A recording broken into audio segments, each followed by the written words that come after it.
Go. What's up, YouTube? You know who this is. It's your boy T. Jonathan John Street TV. And live on Best in the World 1989. I don't know why he doesn't do his introduction. Y'all got me doing it. We on his damn channel. But we just coming off of WWE Extreme Rules, which was, I would say, a solid 6.5 in my opinion. Could have been more. It couldn't have been, you know, it was 6.5. It was alright. But it was alright. I give it a 7. It was alright. So you want to go ahead and let's go ahead and break down the show. So first of all, we have the pre-show, which is a no disqualification match between Dolph Ziggler and Baron Corbin. Like we said in the video, we was right in the prediction video. We predicted, look at the look on his face. We predicted. No DQ match, really? Yeah, I know, right? That Corbin would, like I said, we predicted Corbin would defeat Ziggler. It had to be done. It was done. The problem is, how you going to have a no disqualification match and not use it to your advantage? I'm thinking, look, I know it was the pre-show, but they could at least hit each other with a chair in the back like 3 or 4 times. They could have fought in the crowd for like a few seconds. They could have even thrown each other into like the steel steps. Make it look like some type of use. Or Baron Corbin could have did the end of days on a steel chair. But no. In a no disqualification match, like some dude said on Facebook, it was basically like watching a singles match on Monday Night Raw, man. The only thing that was used to the advantage of no disqualification was a low blow. Yep, that was it. Look at the look on our face right here. A low blow. Out of anything in a no disqualification match, that's what you do? All right. All right, what you guys say about the match, man? What you guys say? Like I said, I didn't even know it was a no disqualification. I forgot it was a no DQ, man. I forgot to. He brought it back up. Oh, it was? So I really wasn't paying attention to it because I'm not a fan. I like Dolph Ziggler, but he's facing Baron Corbin. I'm not a Baron Corbin fan. But, like, I didn't even see the match. I really wasn't paying attention. Like, it wasn't my match. So, like I said, we called that match, so it was a plus. I'm like, dang. Disappointing match. On to the next one, bro. Okay, so then the show starts with the club. Too sweet. I'll be right back, y'all. Continue. The club takes on the Usos in a tornado tag team match. And for the match, it was a good match. Take nothing away from it. It was a great match between the competitors. It was great. The Usos did a couple of hot spots. The Bullet Club, Anderson, Gallows, the club, they did a lot of hot spots. Obviously, if you saw our prediction video, you know we was going for the club. But, like I said, it was a good match. It was better than the no disqualification match, which, like I said, wasn't a no disqualification match. It was more of a singles match with a low blow added to the mix. Okay. But, like we said, the Tornado Tag Team match was great. I like how it started it off with them going at it. And the match was pretty good. So, I give that match a good rate. Now, after that, we have, what was it? I think the U.S. title match between Rusev and Kalisto. Obviously, like we said in the prediction video. Sorry for the interruption, folks. Kalisto I'm back. And Rusev. I was summoned to the back from the back cave. Wait, let's continue. We're over here talking about the Rusev. How do you feel about the Rusev Kalisto match? Like I said, again, I apologize, people, for stepping out. But the Rusev, okay, that spot where he threw him off the top over to the side of the ring was vicious. I thought he had paralyzed. I'm like, yo. I'm getting ready for them to throw the X. I'm like, yo, match over, like, safety, like, come on, man. But when he read that, what is it called again? The acolyte. The Rusev acolyte. The acolyte. The X-Lax. He pulled that all the way back. I'm like, dang, I ain't never seen nobody get pulled back like that before. I'm like, he a 2-time U.S. champion, but does the U.S. championship, but we already know what's going to happen with that U.S. title. We already know who we're going to lose to again. So, does it really matter? There's a good chance Rusev will hold the belt for like 2 weeks until Cena comes back and takes it off of him. And like we said, we have no problem with Cena being U.S. champion as long as he stays at the WWE title picture. Because we feel like, yo, maybe it's time for Cena to just stay in mid-card for a while. We said for a while because we know it's not going to be forever. So, but like we said, we knew Kalisto wasn't going to win that match, bro. Like, we knew that they were going to have Rusev win. And like we said, the match itself was okay. Now, a lot of people said the ending was dumb because Kalisto couldn't finish, but yet the ref still let it go. But like we said, we knew he was gonna win. So there's no more else to say. Rusev, new U.S. champ. We're moving on. Now we're gonna talk what match was after that? The New Day. Oh yeah, the New Day match. New Day rocks. Now I ain't gonna lie, I was kind of surprised that Xavier Woods was the one fighting. I thought it was gonna be Kofi and Big E, but it was actually Xavier Woods and Big E. And for 1 second, I thought when the Vaudevillains hit their, what was it called, Rolling Derby? What's it called, Rolling Derby? Yeah, the Rolling Derby.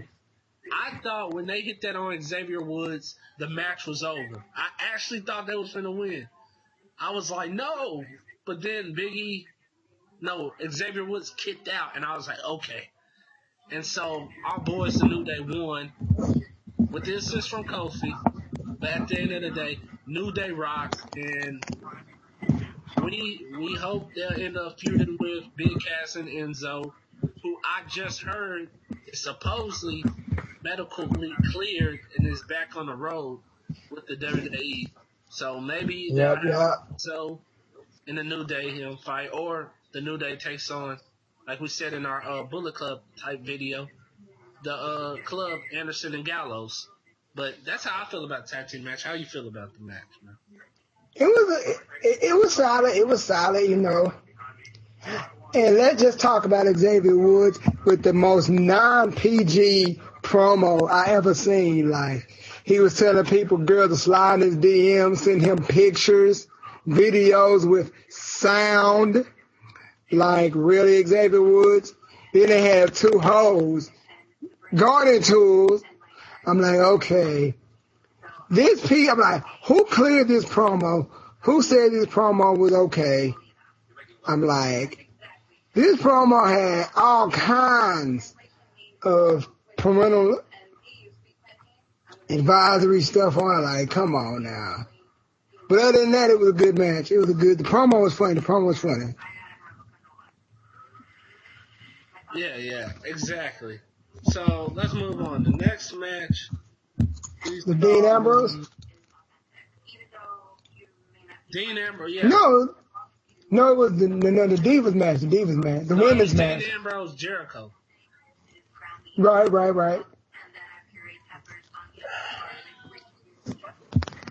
By the look on our face, Dean Ambrose versus Chris Jericho in that asylum match. Basically, right there. Him sleeping, that was a reaction we got watching that match. The match was horrible, dude. Like, it was like, dude, it was basically more of a hardcore match than the cage. Like, the cage barely came into play. I'm thinking, like, why is the cage even here at this point? Hold up, wait a minute. Did you see the what is it called? The oversell when Dean Ambrose was breaking Chris Jericho across the cage. Jericho's face wasn't even on the cage. He was just like this, like guiding his face across the cage. Dude, I'm like, go ahead. like you putting him on a cage, man. I mean, I thought he was gonna. At least we saw blood, right? Okay, no.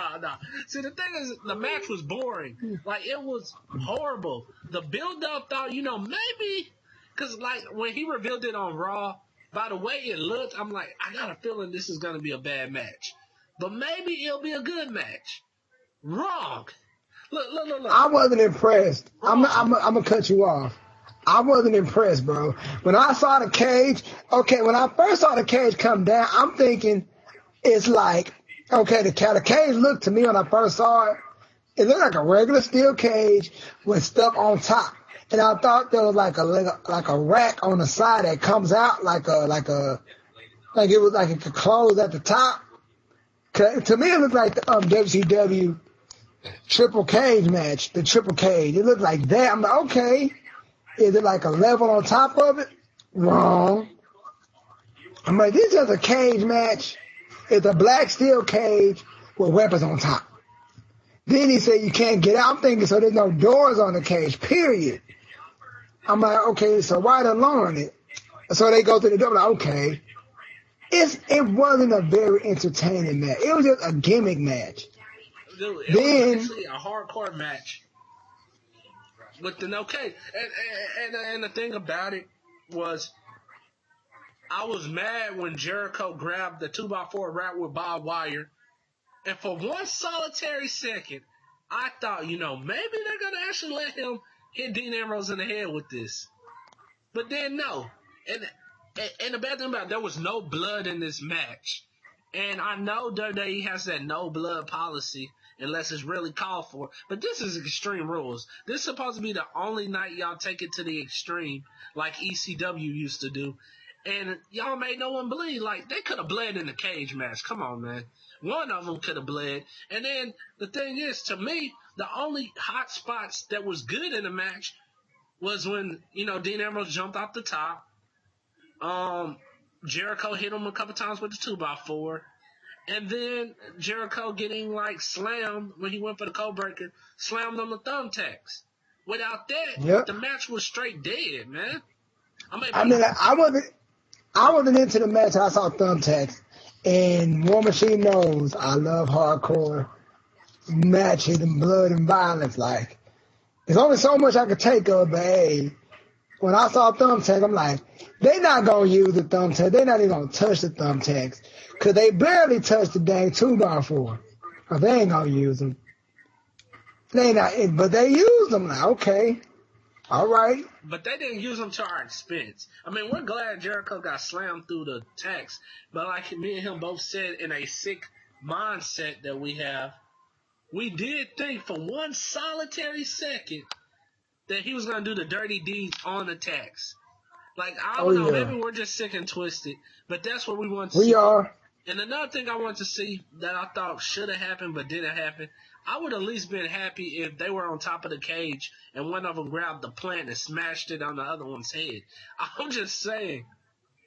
Because that match, like I said, it felt like a hardcore match instead of a asylum match.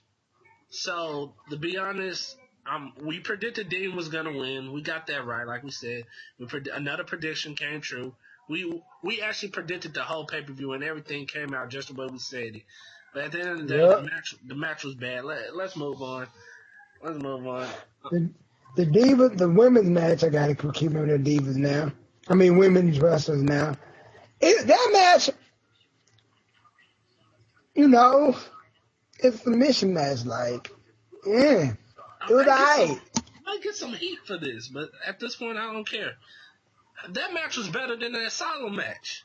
I said it. They wrestled. I mean, the ending was kind of dumb, but... Dumb ain't even a word, man. Dumb ain't even a damn word. We actually predicted Charlotte would win. We knew Charlotte was going to win. We knew she was going to win by making Natalya submit to the figure 8. But with Dana Brooks coming out dressed up like Ric Flair, like we didn't expect that. We actually thought they were going to let Charlotte win on her own just for once, even though she's a heel. But obviously they made her cheat again. But I like how, Dana Brooke came out like Flair. Because I knew that wasn't Flair. I'm like, okay, they're not going to send Flair out here when he's not supposed to be. But I ain't going to be shocked, though. I was actually surprised that it was a woman. That it was Dana Brooks. I thought it was probably that referee that, helped screw over last time. Since Little Nate. Little Nate. I thought that was Little Nate who was coming out dressed as Flair, but it was Dana Brooks. Like, oh, okay. So maybe Dana Brooks has aligned herself with Charlotte since, Emma is out. But still, the match itself the ending was kind of dumb, but Charlotte's still your champion. Like we said, hopefully my girl, the boss, Sasha Banks, she signed my shirt. This shirt right here. She signed it. Right here. Yep, this shirt. I met her. Now, Who's in the pudding? Yeah, shout out to No DQ. Whatever. Anywho, shout out to the Silent Monster page. Shout out to all the cool people that we talked to on the Silent Monster page. But let's talk about the match of the night. No, did we talk about? Yeah, you talked about that match, the tag team match. Go to the main event. Go to the main event. Let me say something about this match. I can speak for my mans right here. I got one question. How do you get hit with damn near 20 chair shots? Then no sell when you get hit with the phenomenal forearm. Like it makes no sense. Like he no-sold all those chair shots, yo. Like, and the WWE wonders why we reject Roman Reigns now. And I know a lot of people, oh, y'all was all Roman Reigns when he was with the Shield. Yeah, now it's like you're forcing us to like Roman Reigns. You're forcing us to be a fan of Roman Reigns. Like, before this, he was cool, but now he just constantly, it's 2004 all over, it's 2005 all over again when Cena won the title for the first time. It's like, dang, first it was cool.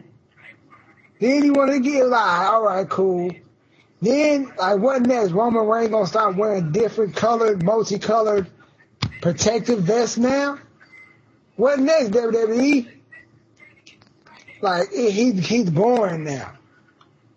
And y'all, in WWE, y'all lucky y'all don't do ECW One Night Stand. Could you imagine what would happen if Roman Reigns was in Philadelphia during one ECW pay-per-view? You thought what they did to Cena was going bad. Like, damn. We know, cause to be blunt, we all knew AJ Styles was not winning this match. We all knew he wasn't going to win.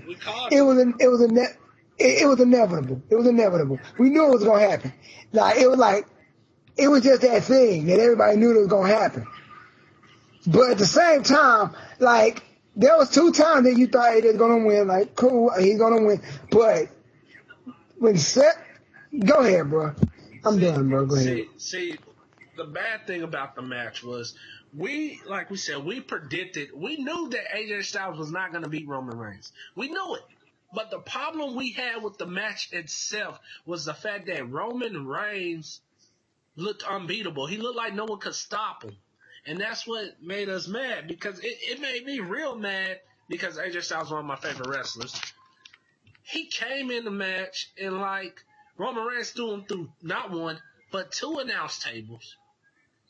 He basically beat the crap out of AJ Styles. They made Roman Reigns look like he was unstoppable. They made Roman Reigns look like he was like Apocalypse. And AJ Styles was just a normal X-Men trying to fight the baddest villain of them all in the X-Men universe. And that's what made me mad. Like, yo, y'all built AJ Styles up to so-called go extreme. And he went extreme, but actually, this is the thing that somebody just pointed out that made me mad. With that moment when you realize that Roman Reigns took 20 chair shots, a Styles Clash, another Styles Clash on the steel chair, and the boot of doom from the Bullet Club and still won the match. I don't think you people understand.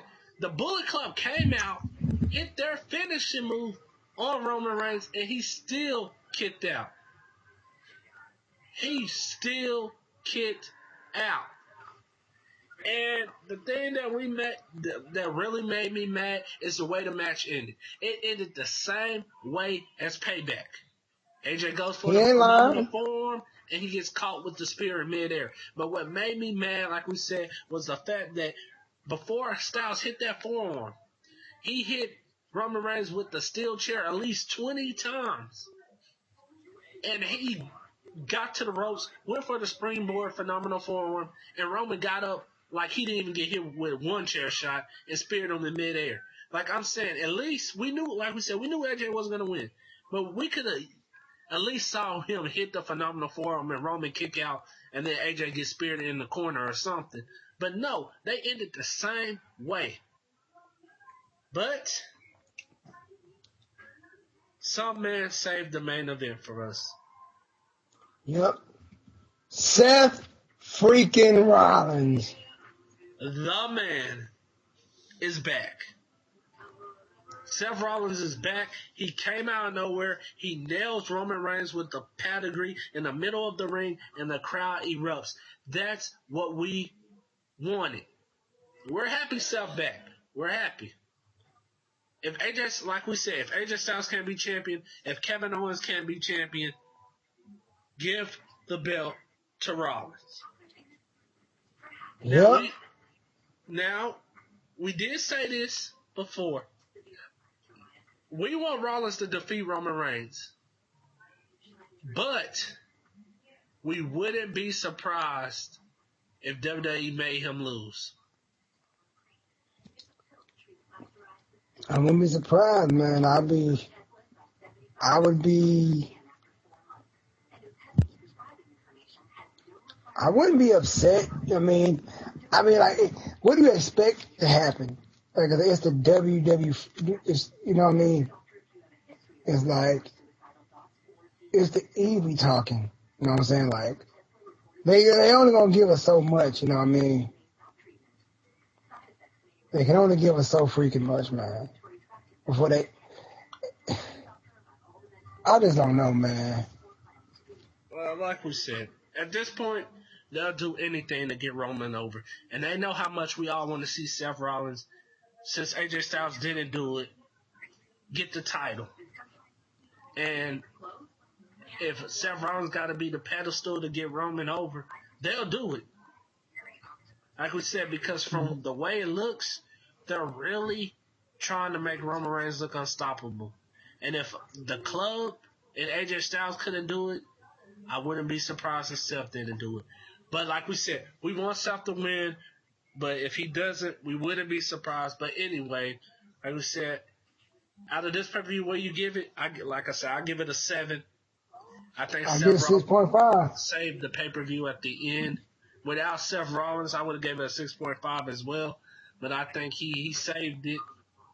And so, basically, that's it. So, in the comments, let us know what y'all think about the match.